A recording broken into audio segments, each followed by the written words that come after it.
এখানে দেখতে পাচ্ছেন যে আমি এখানে পার্সেন্টেজ কমাইলে পাশে যে প্রসেস বারটা আছে এটাও কি মানে আপ ডাউন করতেছে। আমি যত কমাচ্ছি ততটুক সেটা কমতেছে, বাড়াইলে বাড়তেছে। তো এই কাজটা অনেকটাই প্রফেশনাল।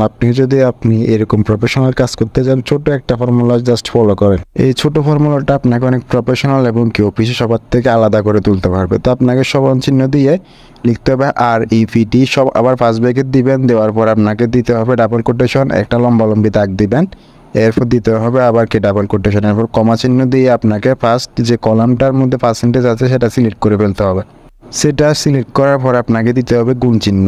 গুণ চিহ্ন দেওয়ার পর এখানে হাইস্ট কত পার্সেন্ট আছে, আমাদের আছে 100%। আপনার যদি আরও বেশি থাকে সমস্যা নেই, আপনি সেটা দিতে পারেন।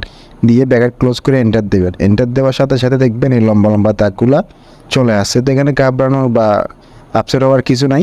নেক্সট যে প্রসেসটা সেটা হচ্ছে এগুলো ড্র্যাগ করে আপনি টেনে সবগুলো কলামে দিয়ে দেবেন। দিয়ে দেওয়ার পর আপনাকে এগুলো আবার সিলেক্ট করতে হবে। সিলেক্ট করে আপনাকে যেতে হবে কি ফ্রন্ট বক্সে, এখান থেকে আপনাকে একটা ফন্ট সার্চ করতে হবে। ফন্টের নাম হচ্ছে FLAYBILL।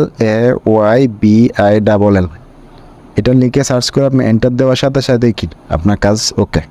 তো এখানে আপনি পার্সেন্টেজ কমাইলে এটা কমে যাবে, পার্সেন্টেজ বাড়ালে এটা বেড়ে যাবে।